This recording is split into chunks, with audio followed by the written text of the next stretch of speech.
I agree. Hey. So, fuck. Get a damn coaster from the living room. Go get one. Oh! That's the intro. It's the So Far So Good podcast with Nick and Eamon. Now here's your hosts, Nick and Eamon. Hey, everybody. Hey, guys. Welcome to the So Far So Good podcast. Yeah. We're in a new place. We are. We're in a bit of transitional period. Sorry there was no episode this month. We wanted to make a podcast for you guys. Yeah, so before we get into why there was no episode, let's introduce our guest, So Far So Good member, Allie Johnson. Yeah. Give her everybody at home, give her a hand. Clap. Clap. Clap. Please clap. Please. Like Jeb Bush. But yeah, we've known Allie a long time. She is a writer. She's a comedian. She's an actress. She's just a great gal. And we're so glad to have her on the show. Yeah. So right now, we are currently in my new apartment in Chicago. Yeah. So a lot of stuff has happened since the last time we recorded a podcast. In between that time, I got married to fellow So Far So Good member Rachel. Yeah, she's in the other room. I thought where Rachel died on screen. That was Genevieve. Also, remember, so yeah, I also died 4 times. You've died 4 times. Yeah. But yeah, Rachel and I got married. We moved to Chicago. Eamon came up to visit us for this weekend so we could record the podcast. Allie is also living in Chicago. But yeah, so this is not our studio. No. This is just a spare bedroom in my apartment that we're using right now to film. But hey, it works at least. Yep. There's boxes everywhere. It works, unlike my external hard drive. Nice transition. Yeah. Wow. So listen here, all 140 of you, even though only like 20 of you have listened to the podcast. 7 unique listeners. 7 unique listeners on Anchor.fm. So there will be more So Far So Good show. I was in the middle of editing episode 5, and my external hard drive, which had all the data on it, crashed. And I was a fool not to back it up on another drive, but I literally couldn't afford it. And I couldn't afford another drive. Right. So we do have an archive drive, and I was literally in the middle of transferring the files from my hard drive to the archive drive, and my hard drive crashed. So, cool. I took it to a company. They have a 90% success rate of data recovery, but it'll take a little bit of time to get the data back. It'll take a month, and it'll take a little bit of money. And by a little bit, I mean a lot of money. A lot. Way too much money. I paid like $200 for this drive, and it's going to cost anywhere from $500 to $2,000 to get this fixed. Oh. So, but it is so. But like, you have so much stuff on it. Like, it's priceless to me. Yeah. And I'm thankful that I'm in a living situation where I've been able to save up enough money to be able to afford emergencies like this. And I've now learned, I bought like 2 extra hard drives now to back all your shit up, please or you will pay the price. Yeah. That's my PSA. And it's a shame because to prepare for my wedding and my move and all this stuff, we were filming so much in advance for this show. So episodes 5 and 6, the next 2 episodes are on that hard drive. And plus all my fucking home movies. Yeah. And like everything I did in college. And a lot of stuff that we've done together. and oh God. Yeah. So yeah, we recorded all the way through episode 6 back in like February. Yeah. So we really were trying to plan ahead. We were trying to plan ahead and make sure that we had episodes for everybody, but they're coming. They're coming eventually. But we're doing a podcast. Yeah, we're doing a podcast, so that should be fine. Allie, how are you feeling about being on the show today? I'm doing great. I texted Eamon last time a podcast came out, and I was like, listen, I've always had a dream of being on a podcast. I'm one of your 7 unique listeners. Oh, and nice. if you can guess. Yeah. Well, now we're going to have 6. Thanks a lot, Allie. Sorry. And then, then they messaged me, or they talked to me earlier this week. They were like, come be on the pod. I was like, already on my way. already. Cool. We're glad we can make the stream come true for you. Yeah. And I just want to, get an opportunity to chat to you. Yeah. I'm curious about. So you're studying comedy screenwriting in a master's program at Depaul University, which I feel like a lot of people, myself included, like never really thought about comedy in an academic kind of way. So what has that process kind of been like? Let's just dive right into it. Yeah. So I am in the comedy screenwriting program at DePaul University, the only terminal degree program of its kind in the country. Ayo. Wow. So yeah, it's interesting because I'm used to like the stuff that we did in college, doing it part-time, but now it's like doing it full-time as a full-time student. It's not just learning about like the comedy, but also learning about like pedagogy and theory and, like story structure and stuff, which Ball State was great at teaching the fundamentals of that. Mm-hmm. So it's interesting because it's not just, I've always taken it serious, but now it's like academically serious. Right. Yeah. So that's like a switching it up a little. Yeah. It is interesting talking about like the academics of comedy because I did a project for a class at one point where I was just kind of like dissecting comedy, and it was technically research, but it was for a class that they didn't care that much. So I was trying to find sketches and stuff like that I think are universally funny, and like why some people like certain types of comedy and some people don't. It was an interesting thing. I wish I could tell you more, but I erased all of that from my memory as soon as I graduated. But I do know that I had a sketch from I Think You Should Leave on there, and I had a sketch from Conan on there, and that was it. And I was like, these are funny. Don't you agree? And that was pretty much the whole project. Good stuff. Yeah. Good stuff. See, I feel like any time that like I like have had like I've done a few like workshops and stuff like that, like sketch writing. I feel like anytime somebody explains to me like the rules of comedy, my natural instinct is to be like, well, how do I fuck this up? Right. But I mean, that's exactly it. I think there might be rules to comedy, but also the point of comedy is to break it. So you can't subvert expectations if you don't know what the expectations are. I think that's something to like that's something that I've realized in my time like doing comedy stuff, because if you don't know what makes something funny, how are you supposed to surprise your audience, and how are you supposed to like change it up? Because so many... you're more qualified than we are. We're just talking about our ass. Don't say that. You guys are great. But yeah, I don't know. I feel like a lot of the sketches I try to write are things where, and a lot of comedy is you expect where it's going to go, and then they surprise you, they switch it up on you, and if you don't know where people expect it to go, you can't do it. Yeah, exactly. And I think like back to the whole thing about rules is that's something that like I have to keep on reminding myself, like, when getting feedback from classmates or from professors.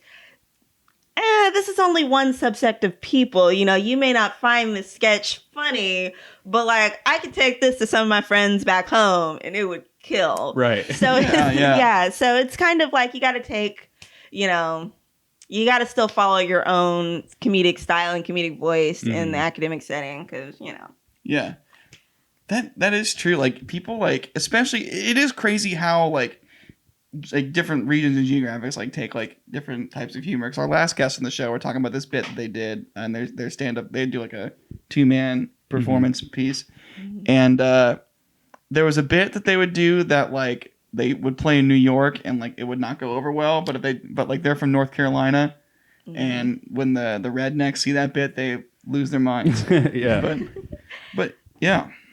Yeah, I'm in an improv class right now, and like, it's real fun. And like, I made a joke about Peyton Manning, and like, that's an Indianapolis joke. Yeah. It would kill in Indianapolis. Didn't kill here. Did not land.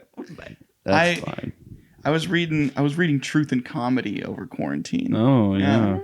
Nice. And there was a thing in that where who wrote Del Close, I think, was the guy who wrote the book. Yeah, there's like 3 writers in that book.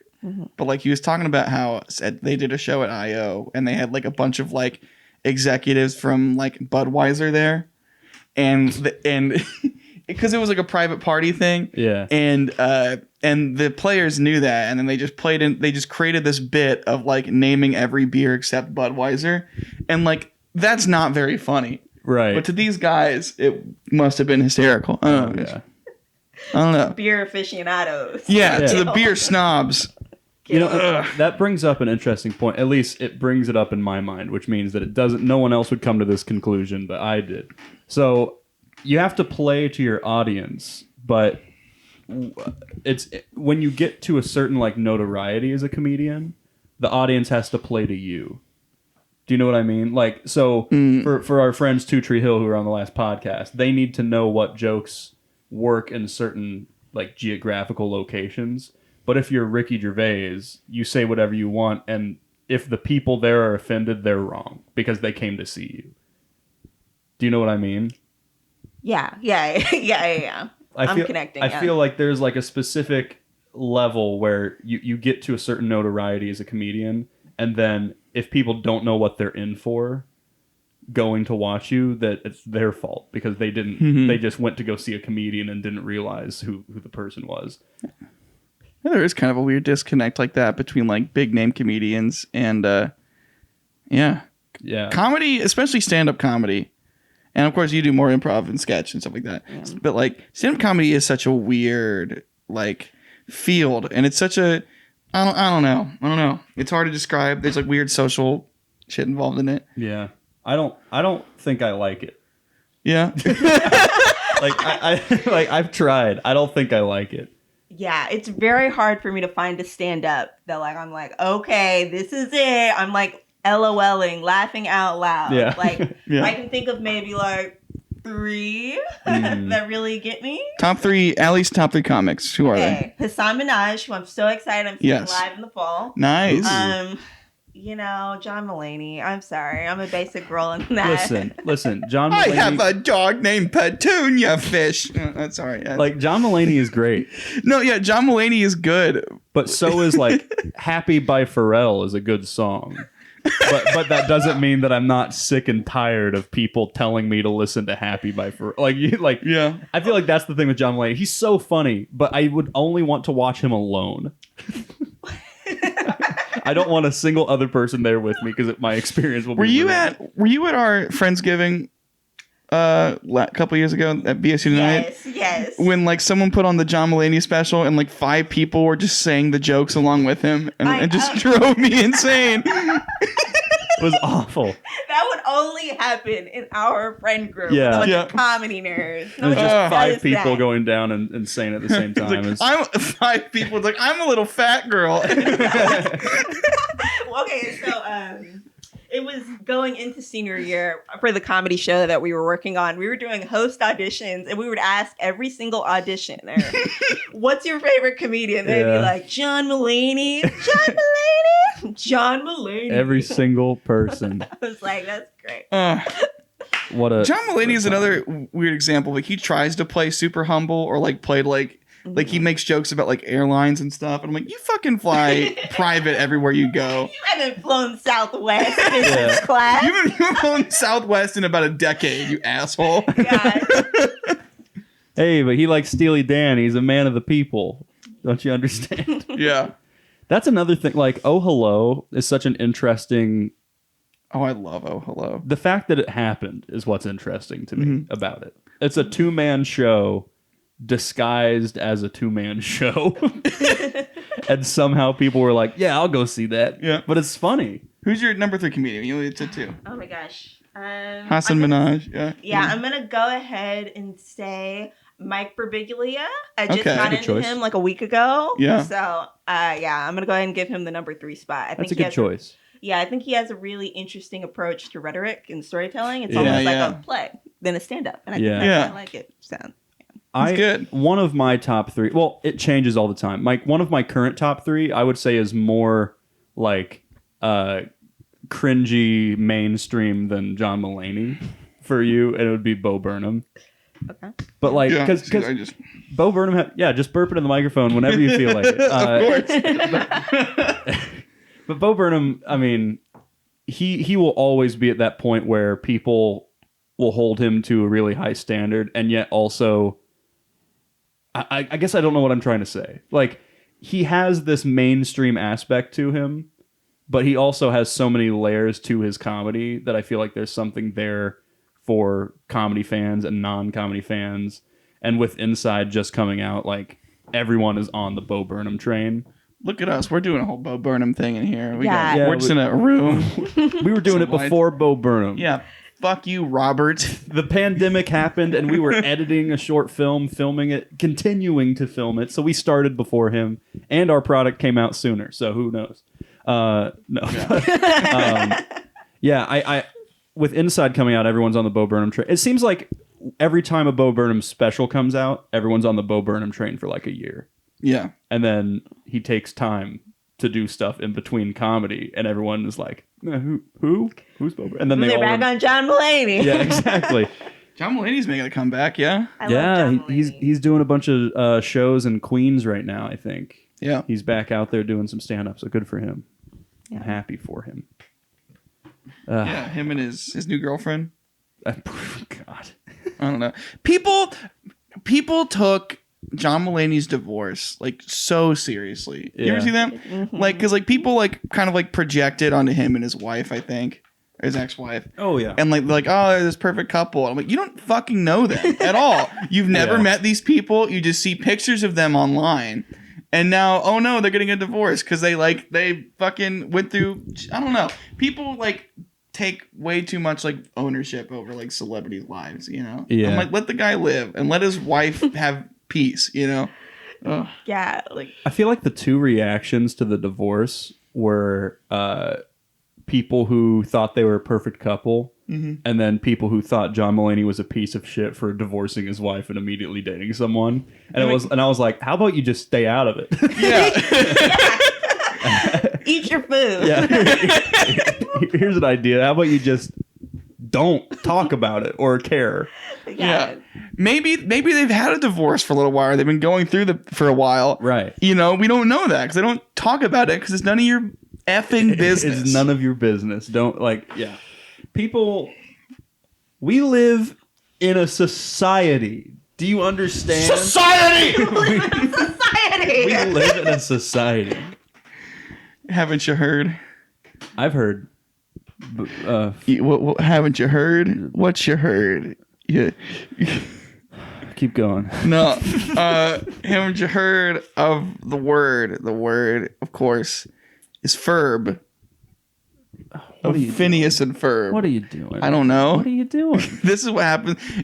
What are you doing? We've never recorded a podcast this early. No, it's before noon. One of our last podcasts was recorded like at midnight. Yeah, it was. The one with Valerie. Yeah, episode 2. Mm-hmm. Technically episode 2, but it was the third podcast we recorded because we recorded the episode 3 podcast second. Midnight is a great time for. I don't know. I bet you can imagine midnight. Yes. Midnight is when creativity strikes. My- I don't know what it is. My brain does not turn on until like at least 10 p.m. Yeah. You know, Same. I'm just like I can't imagine, like, I work for a morning radio show, and like the only way that I could be funny in that setting is after the other people were funny and got me in the mood. You should see if I was on a morning radio show and I had to be funny, I would like just stay up all night. Right. I would just stay up all night and get really loopy. And then, Yeah. But then what about the next day? and just sleep the whole day and then get up late, you know? Right. It's just so strange. And oh, nice. I don't know if you guys can hear that, but we got some cars honking. Yeah, I can't. Being funny in the morning doesn't do it for me. What time of your class is that? Okay, I have night classes. Okay, so good, we good, started good. About 5:45. Go Good. to 9. Yeah. So that's Nice. my peak window. Yeah. That's the funny zone. Yeah, Oh, that's yeah. the funny zone. I could not imagine having to like go to a fucking classroom at like 8 o'clock in the morning and like be funny. Yeah. I'm done with 8 a.m.s. I left that in Muncie, Indiana. Oh Not God. going back to those, but yeah, I can do these afternoon. Okay, I can warm up a little bit. It'd be funny. Yeah. I thought of a sketch idea just now, but I don't know if it'd be too inside comedy. Like, Let's develop a sketch right now. I feel like I could pitch it to College Humor. And that they would do it well because they already had that like inside comedy thing with all their writers. But it's just the sketch is just like 8 a.m. improv, like the 8 a.m. improv class or something. And someone like develops this idea that they think that improv at 8 a.m. will like unlock new potential for comedy, and it's just everyone being really groggy and not funny at all. All right, guys, we're gonna play freeze. Everyone get in a circle. Everyone's like, okay. And they're like, and like. They're going through and there's two people and they're like, how are you? Yeah, I'm fine. Whoa, what's that on the floor? Oh man, there? that's a frog. Whoa, hey there, frog. What you got? Freeze. Someone steps in. It's a frog. No, you can't. You got to say something new. Crap, I forgot. Fuck. I forgot how freeze works. Professor? What are we supposed to do? Yeah. I haven't had my coffee yet either. Oh, okay. That would like 8 a.m. improv would suck. That would be the worst. I feel like that would be a torture device. Yeah. If someone wanted to ruin my day, it would be starting it with improv at 8 a.m. If there was like, I'm going to make Nick have the shittiest day ever. Let's do some improv in the morning. Well, we used to have Nick and I were in the same acting class in college. Oh God, that was at like 9 or 10 a.m. Okay, I did have acting at 9 a.m. Oh, it was awful. God, who was your prof? What was his name? Michael Dane. Yep. Oh, yeah. Okay, he's cool. He's cool. He's cool. Yeah. I don't know. Ours wasn't Mike Dane. But then our acting 2 teacher, David Little, God bless him. a masterpiece of a person. He was he played Lieutenant Quiznar in Constellation Quest. Oh, that's it. Yeah. But he is amazing. He's just fantastic.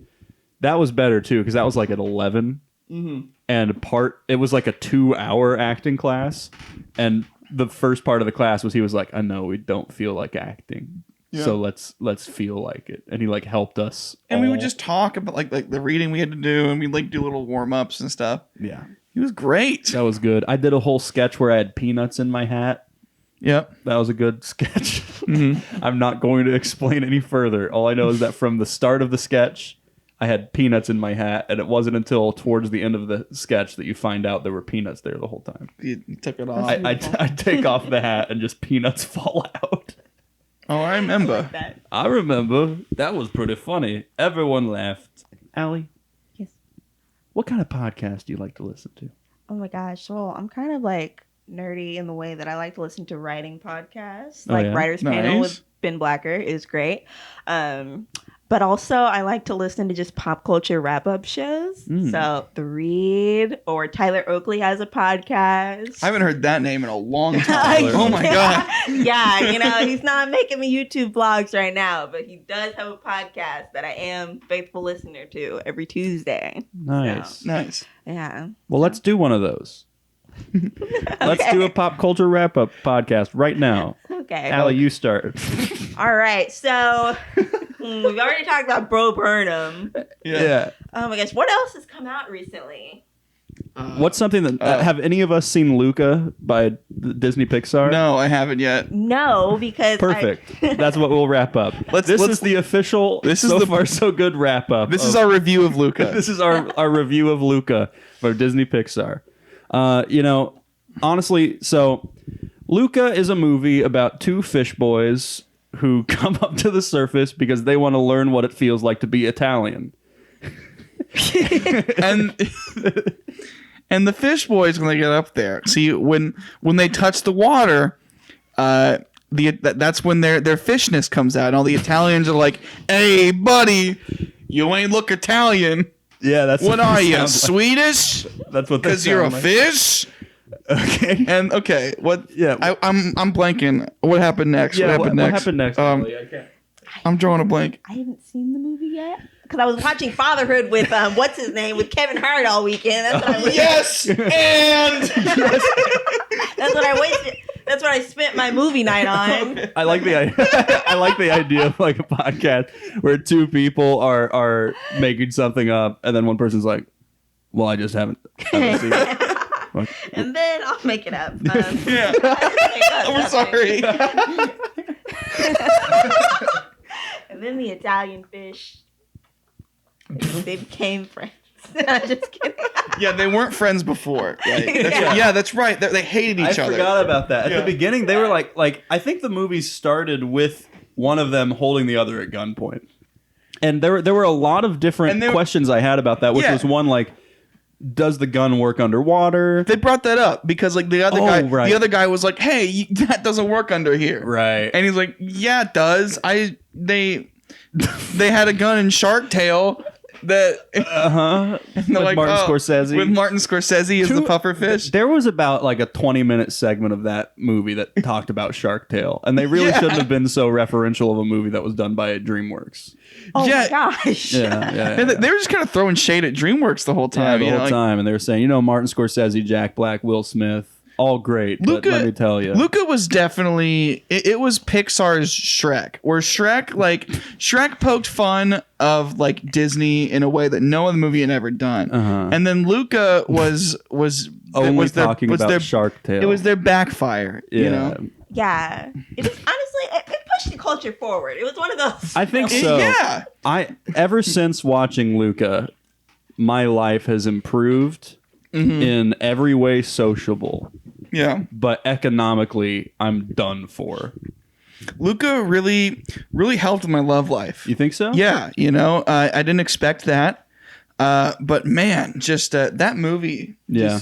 Dude. Yeah. After watching Luca, I invested in GameStop. Big mistake.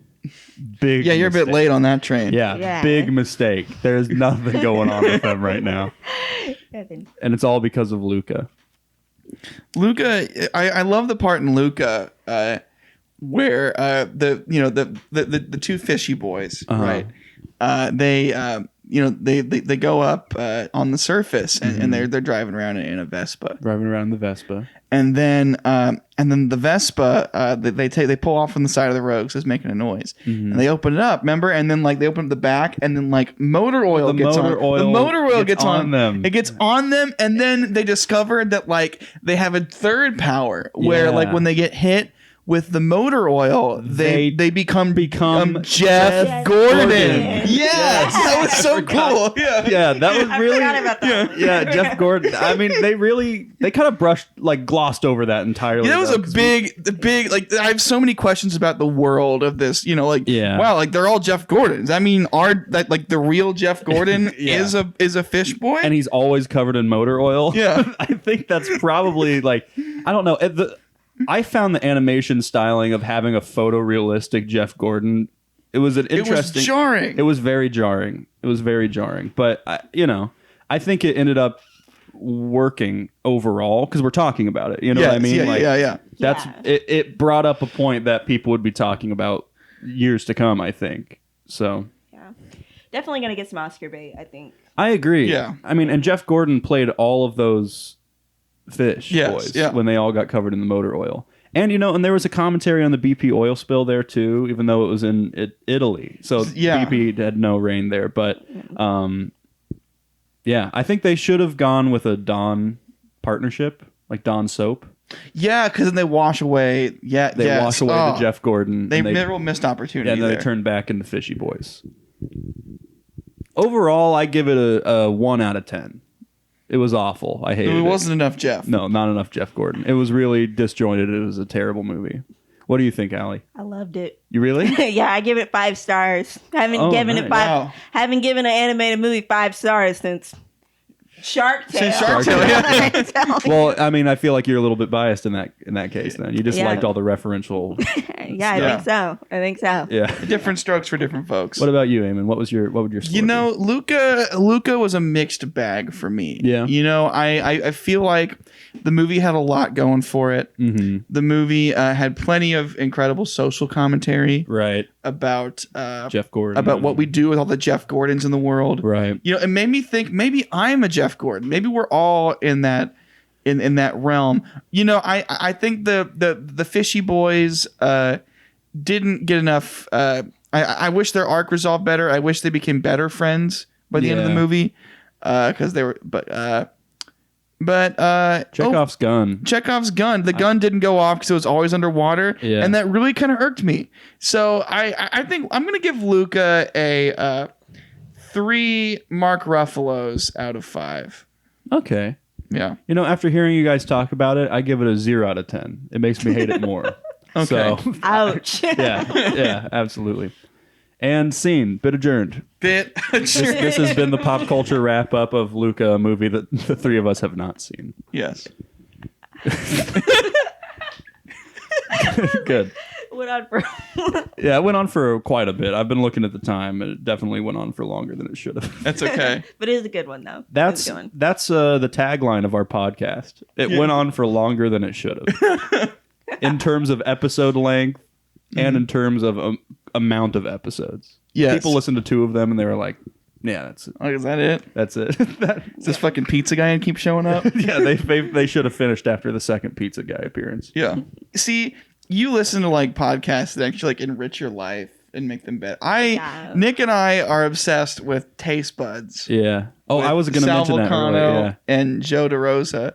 You ever? No, I haven't. Tell me about it. It is a guy from Philadelphia and a guy from Staten Island screaming at each other about food. Oh my god! Like furious screaming. They just have a debate over, you know, Sal from Impractical Jokers. Yeah. And they just like they just like pick a side. They do debates like which is better, PB&J or grilled cheese, and they just start screaming at each other about it for an hour. Because for an hour, I thought it was gonna be like a 10-minute podcast. No, it is so long. And listen, I love both of these guys, Sal and Joe DeRosa. They're great people, but Joe DeRosa is insane. His arguments are just horrifically maddening. And so there's a really good moment in the grilled cheese and PB&J episode. And this Joe DeRosa was saying that Sal could not argue for different flavors of jelly, that it had to be grape jelly. You can't argue for others. And Sal's like, okay, that's fine. And then Joe DeRosa later, like 10 minutes later in the podcast, he starts saying that his favorite thing about grilled cheese is that you can put ham in it. And Sal, like, you see him boil with rage. And he's like, Joe, what are you doing? What are you doing? And he was like, you can't put ham in it. That's a sandwich. That's not a grilled cheese. And he gets so angry. It's amazing. That actually sounds pretty good. I actually am going to add that to my list this week when I'm working. It's so funny. It is some of the funniest. It's just 2 guys screaming. Pancakes versus waffles was gold. Yeah. It was so good. This Joe DeRosa is arguing for pancakes. And at one point he's like, well, pancakes are great. You got crepes? And Sal's like, what are you talking about? He goes, you got crepes. They're a type of pancake. And Sal's like, you can't bring crepes into this. And they spend like 15 minutes arguing about the logistics. Oh my gosh, He's like, you already got pancakes on your side. You don't need crepes to help your argument. I can only imagine how they came up with this idea. You know, one day they're just arguing about, pineapples on pizza or something like this. And they're like, let's make a podcast about it. Yeah. So that's beautiful. I think they're 2 friends that every time they get together, they scream at each other. And they were like, well, let's just do that and monetize it. Let's monetize it. Yeah, it's a good podcast. You definitely need to check it out. Yeah. It's so much fun to just like have in a headphone and walk around the city, because I walk around Chicago quite a bit, and I just have one earbud in that has 2 men screaming at each other, and it really improves my day. That's beautiful. Man, what's it like living in a city where you can like walk or take the train everywhere?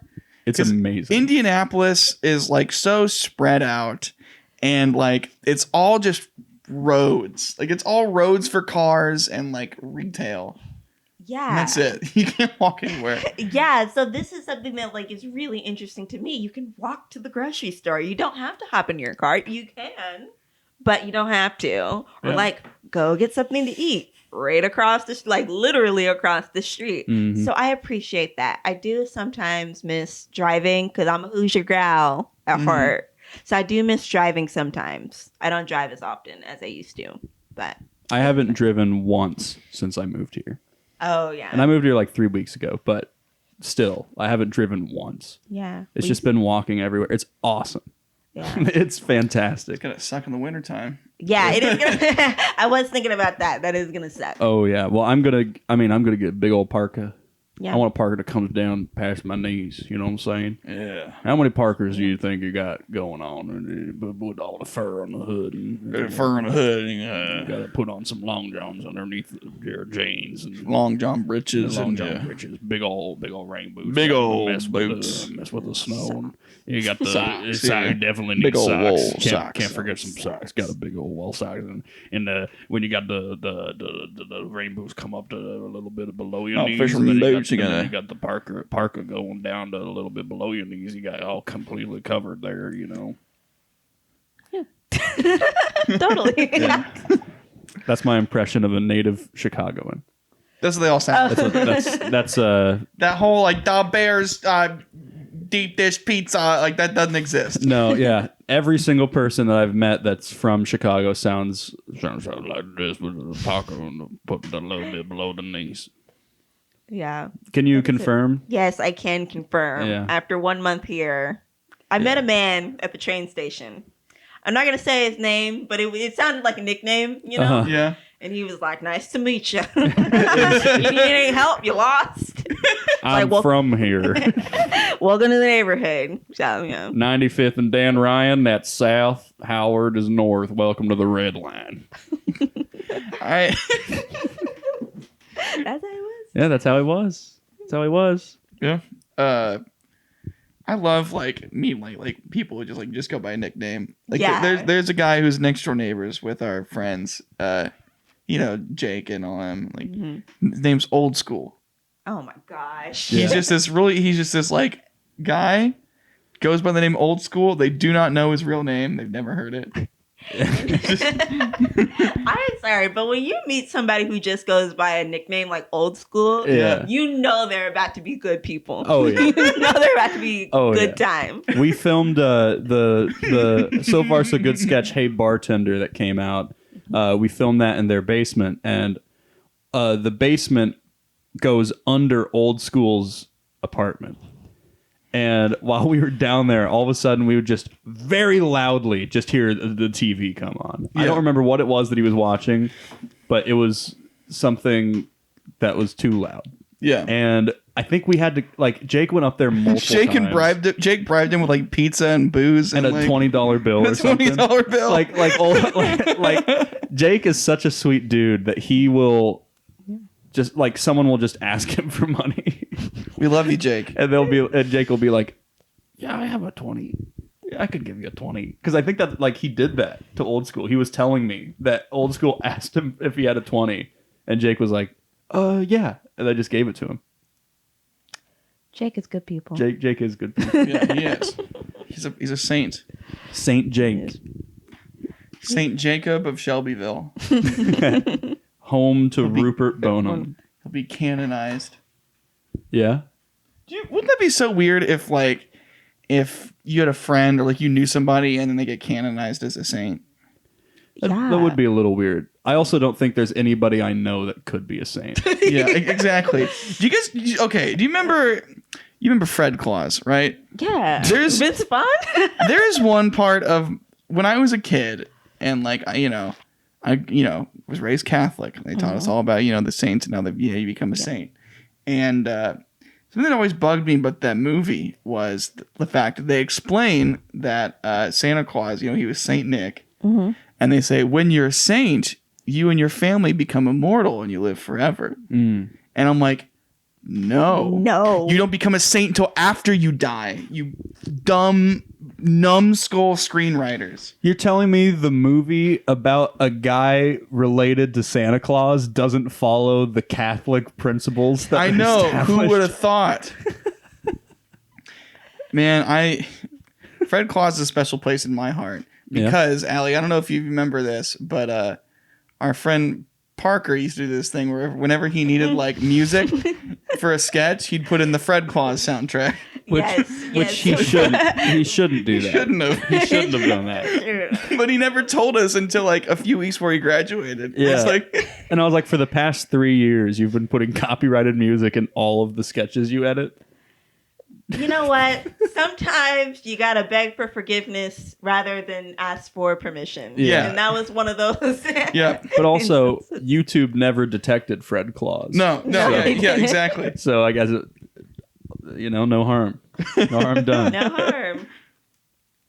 I didn't even man. realize Fred Claus like had an original score. Like What do you mean? as in like to me that movie sounds like stock music. Okay. Fred Claus could have just used stock music. Maybe they did. And maybe that's And how then, Parker and then, got they, away and then they with just it. put it on an album? I don't know if it's on an album. Well, how do you get it? Like what do you where do you find it from? If it's stock music, then he'd be able to find it pretty easily, wouldn't he? Maybe. Yeah. I don't know how he found it. Yeah, that's right. Took it directly from the movie. Yeah. Maybe he just ripped it from his DVD copy of Fred Claus that he keeps in his backpack at all times. Yeah. We've never asked him about that. Why does he keep a DVD copy of Fred Claus in his backpack? He doesn't even have a DVD player. Yeah, no one has a DVD player anymore. Yeah, he just keeps the copy in there. I'm like, buddy, you can stream the movie. Yeah, you can stream it on He's like, every man. single streaming platform. Yeah. It's available on all of them. It's on Shudder, the horror movie one. Yeah. It's on Crunchyroll. Crunchyroll. The Fred anime Claus is my one. favorite anime. Yeah. You know? It's up there. It's up there. I have a question here. Okay. Sure. Because, I've been living in Chicago for about a month. And, everybody's like, the Cubs. Uh-huh. Mm-hmm. And I'm not a baseball fan, know about the Indianapolis Indians. Mhm. So I wanted to know if you guys were sports fans because I need to get into the Cubs. Okay, I need well- to support my new team. Well, we are not. So here's the thing. I'm not a huge sports. I like sports. I appreciate sports. Yeah. But I want to become a proper Chicago sports fan. Yes. I think the only way to do it is just like, just do some research and then like get ready for the next season. Here's the thing. Yeah, I got a year to Yeah, prepare. because you're here on the north side of town, right? So so this is Cubs country. We're in Cubs country. Yeah. So I'm about to say, you could be a White Sox fan, but that's fine, but you're not allowed in this house again. Yeah, And I'm speaking on your behalf, of course. Yeah. So I am not a sports fan, but I like the atmosphere of live sport events. Mm-hmm. Like the game, I could not care less about. And I don't like watching it on TV, but I like being there in person because I think it's fun to just like Yeah. be in the environment. However, I've only been here for 2.5, 3 weeks, and I'm all in on the Cubs. I'm like, go Cubs! Go. I'm all in. I feel there's some. I made a tweet recently where I said, me in college, I've never really like understood school spirit, so I didn't care. I was like, yeah, cool. It's the college. I'm getting an education. That's all that matters. 2 weeks after being here, I'm like, go Cubs! Go deep dish! I love everything about Chicago. Like I'm just all in on the pride of being here. Man, I want to become a Blackhawks fan. I want to get into hockey. Yeah, like yeah, hockey. yeah. Hockey's just cool. And like Indianapolis has a hockey team, but it's like with the Indy Fuel. Fuel. Indy Fuel. They all get covered in motor oil and turn into Jeff Gordon. They're all it's a whole team of Jeff Gordon. It's a whole team of Not Jeff a Gordon. mascot. Man. Chicago sports is like, It's big. nothing else. They got the Bulls. Indianapolis doesn't like we love our sports, but like we're not like we don't have a huge sports culture. Yeah. Right. You know what I mean? Like all of our sports teams just kind of arose in the past 30 years. We don't have like, the Colts were originally the Baltimore Colts and they transferred in the 70s. Mm-hmm. Oh yeah. And then- My That parents was still- 50 years ago. 50, or it was the 80s, whatever the fuck. Yeah. So long ago. I was like, wait a second. 70s Yeah. is 50 years And then, ago. fuck, yeah. That makes me feel old. I wasn't even alive then. Yeah, that's what I was about to say. Like we're acting as if like, Yeah. oh, it's been so But long. like, and then the Pacers are probably the oldest one we got. yeah. And then like, I'm a big fan of Indy 11 soccer. Okay, now I am a soccer fan. I love Indy 11 soccer. I love like sitting in like the super fan section.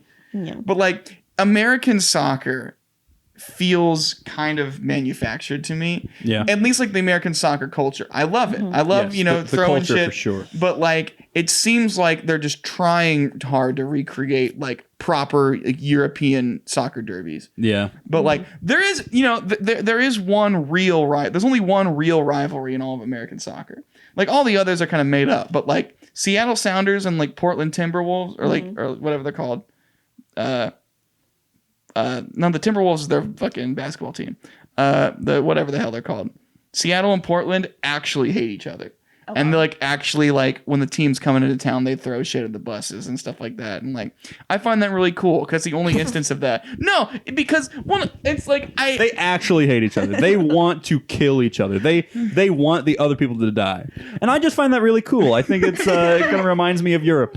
Well, because like you hear European stuff. You hear about like old like things that like are really deep and stuff like that have gone on for generations. But like, which I still don't get some of like how European soccer became like that.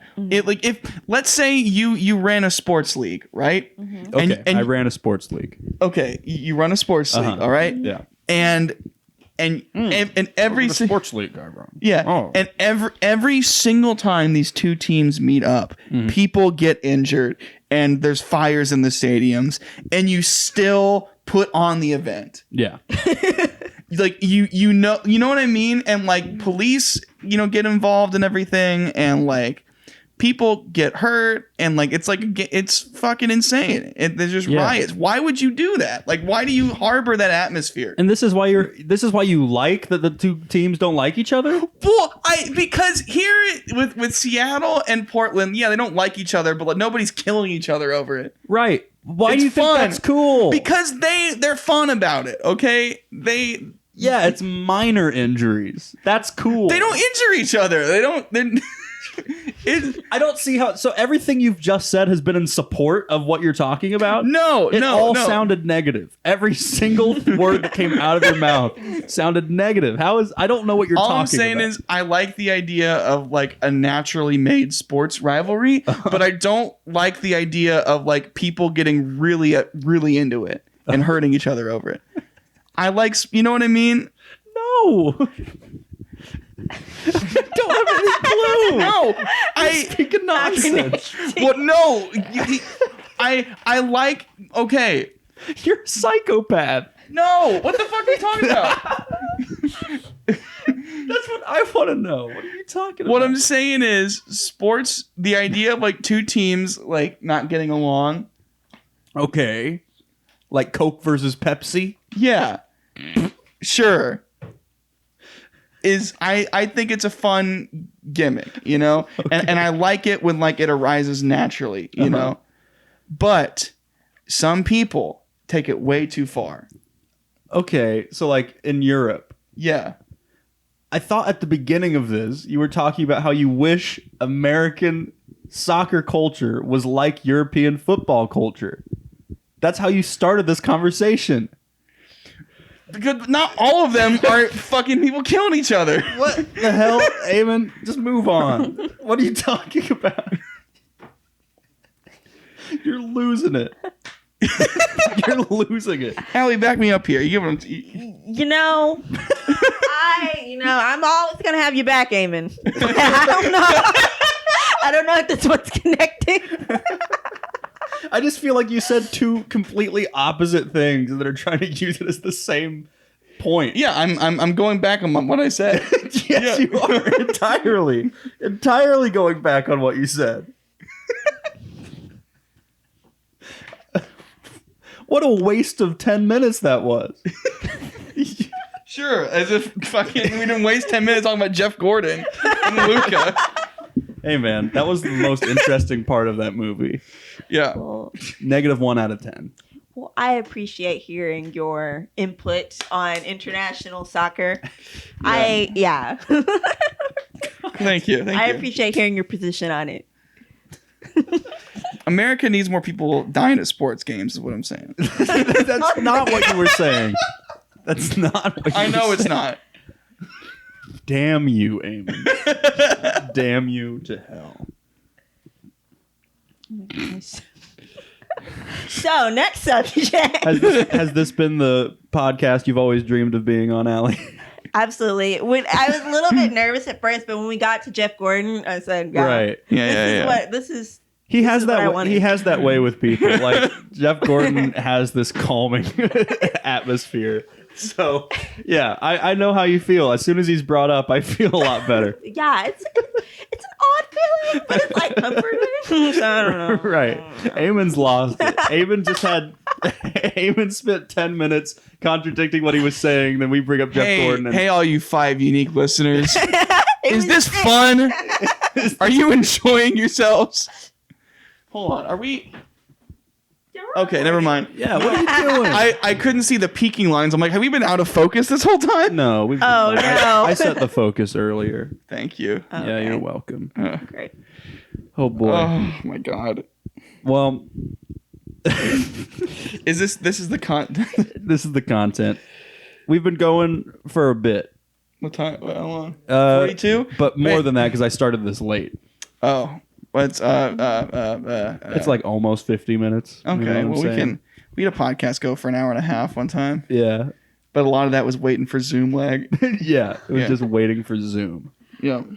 Oh man, I'm glad Jeff Gordon was able to calm you in that way. Yeah, I am too. You know, it's a tough world, but as long as Jeff Gordon is in Luca. Yeah. I'm Oh, fine. Allie, so you're 23, correct? I was just about to bring this up. Yes, I'm 23. Okay, when is your birthday? August 18th. August 18th. Your Jeff Day is coming up. That's your That's your Jeff. Jeff Oh, Day the because Gordon year. he's number 24. Your Jeff Day is yes, coming up. My Yeah. Jeff Day. Yeah. Well, we'll have to have a Jeff Gordon party. I Exactly. agree. That's what we've been talking about. Everyone's 24th birthday party needs to just be a Jeff Gordon themed birthday party. And We've like actually talked about this with Harry. yeah, like, but we want it to be like everyone has the same theme for their birthday party the whole year, and it's just Jeff Gordon theme. Yeah. You know what? And then we'll have to make a package or something about it. Yeah. 'Cause everything Yeah. we do got to be content. Exactly. Exactly. Got to make Exactly. content out of it. I used to work at Party City. It was like the worst summer. It was like the worst summer job ever. But I'm many- sorry to diss them. How many Jeff Gordon party decorations did they have? I worked there in May during 500 season. Oh, yeah? So Mm. a lot of car decorations and whatnot. So Nice. we got some decorations if we need it. We We got- can run to the Hey. Party City. We got to stock up. You're gonna stock up on Jeff. Yeah, and we are allowed to I think that we can establish right now we're allowed to reuse decorations from party to party. Yes. Oh, yeah. Yeah, Yes. there's no reason to Yeah. buy new Jeff Gordon decorations because if it ain't broke, you know. Mm-hmm. But we can definitely every single person should have a Jeff Day party. Yep. And I think that's the way to make the world go round. Yeah, we love Jeff. We do. He's an Indiana boy. Yeah. When we were driving out to shoot the Bigfoot video many months ago, we drove under like Jeff Gordon Road Yeah. because there was a bridge over the highway. We're like, whoa! We're like, oh my gosh. If there is one thing that Indiana is going to do, they are going to name a street after one of their famous... A street out in the middle of nowhere, In the too. middle of nowhere. Oh, man. And I think there's probably going to be a couple streets in Italy named after Jeff Gordon now, especially Yeah. after Luca came out. Exactly. Because Yeah. I think they're trying to introduce this Jeff Gordon idea as part of like a new kind of like a Bigfoot like cryptid thing. Yeah. So Jeff Gordon, I think, is what's going to tie because there's the whole thing about the Pixar theory. Right. Everybody like I think it's kind of dumb. Everybody's like, you gotta all the Pixar movies tie in together. the but, witch from but, Brave is Boo from Monsters Inc. But I think Jeff might be the key to the whole thing. Because it connects to Cars. Yeah, Jeff connects to Cars. Yeah. Because Darryl Waltrip is in Cars. That's true. And Darryl Waltrip was also a NASCAR driver. Yeah. And it's And Cars connects to planes, which connects to everything. Right. Yes. Planes, because they can get you anywhere internationally under 24 hours. So planes really they connect everywhere. Different connecting flights and Yeah. all that. Yeah. Fire and rescue. Planes you Fire guys Rescue. seen Planes Fire and Rescue? I have not. I haven't either. We'll have to do that one. Yeah, we'll have to do that Yeah. next time. We'll do the review of Planes Fire and Rescue. It's on Hey, Disney Plus. Yeah. It's Dane Cook's best work. Dane Cook is in it? Dane Cook plays is the the main plane. plane. Yeah. All right, I'm in. No one has ever said that before in my life. Dane Cook is in it? Okay, I'm in. I have had the exact opposite reaction. Dane Cook's in it? I might catch I'm gonna it be later. honest. That is one of the main reasons I've never seen Planes. Because Dane Cook is in it? because like I'm like, no thanks. Dane Cook. Dane Cook. They swapped Yeah. out Owen Wilson with Dane Cook. That's the trade-off we got. Yeah, Owen Wilson's a national treasure. He is. Yeah. He's great in Loki. Been watching Loki? Yes, I watched the first episode. Episode 2 is even better. Yeah. Okay. It's fantastic. It really, and Owen Wilson, apparently he knew nothing about like the whole cinematic universe before joining Loki, which No is way. perfect. Yeah. Like especially for his character, Mm-hmm. is like that's fine. You don't need to know anything. You're in a completely separate thing. It's great. I really enjoy it. You are gonna love episode 2. Yeah, it was a good start. So I'm a big Owen Wilson fan. Love the internship. Love Marley and Me. I love The Internship. The Yes, and Internship is nobody likes underrated. it. I've never seen it. Underrated. Okay, you gotta watch it. It's I'm sure I'd like it. really good. And Dylan O'Brien's in it. And Josh Oh. Gad's in it. And Dane Cook Oh. isn't in it. That's true. I thought you were about to say he is in it. I'm like, you're about to ruin it for No, me. Dane Cook is not in it. Good. Yeah. So I'm really excited to see where this is gonna go. These Marvel TV shows are really hitting. Yeah. And like I was like worried, I was like, this one's probably not gonna be any good. But then I watched it. Yeah. And I was like, okay, Tom Hiddleston. He knows what he's doing. Yeah. Well, Oh, yeah. it's really interesting. I think that the pandemic was the best thing that could have happened for Marvel because it made them take a year off. And when Endgame came out, I was like, I love this. Spider-Man 2 came out and I enjoyed it. But the whole time I was like, I'm getting tired. I think I'm getting tired of the Marvel movies. Yeah. Just in general. And then we had a year off and WandaVision came out and then I was just in. I was all WandaVision back was in. excellent. I remember like at some point over the past few months, they were like, it's been a whole year since a Marvel movie came out. Yeah. And I'm like, okay, you mean like every year before 2009? Like, I don't give a shit. Yeah, it used to be that way. Yeah.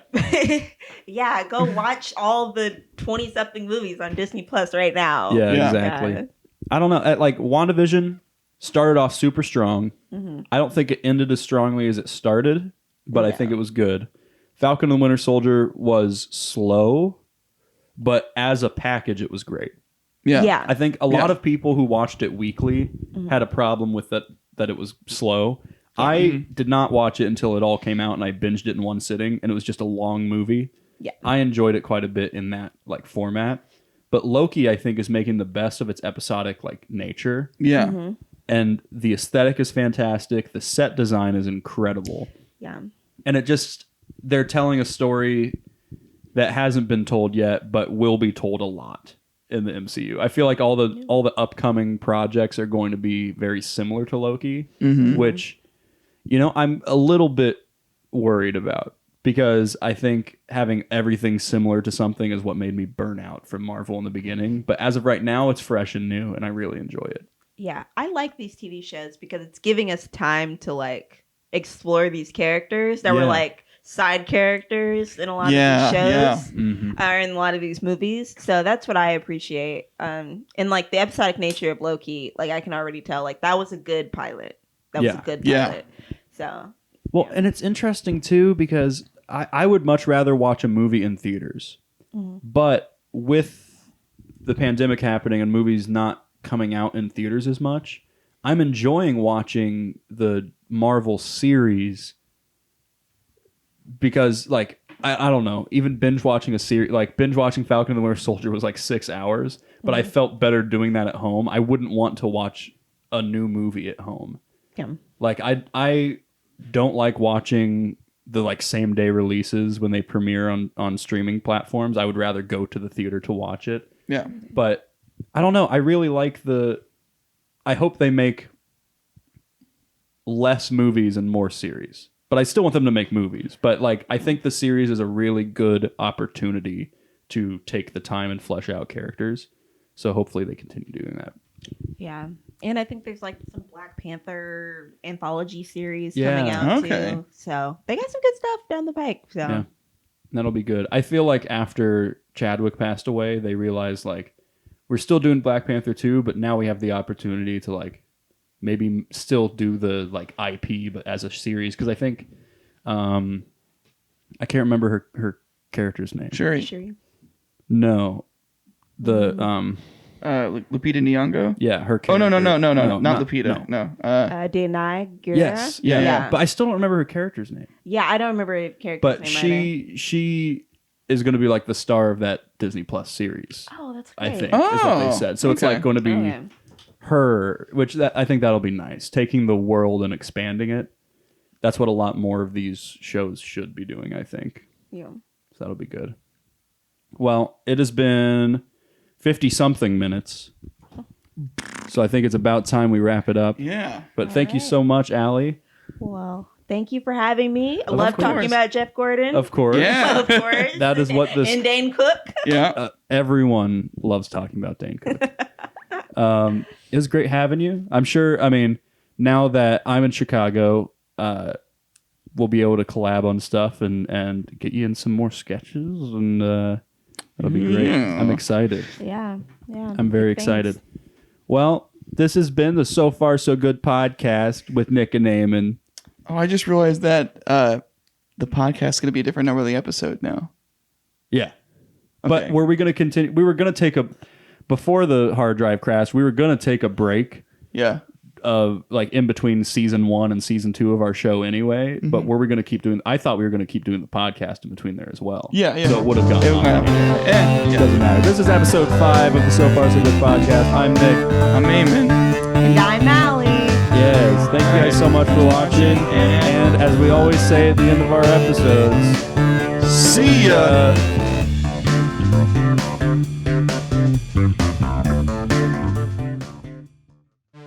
This has been a SchlemCorp production.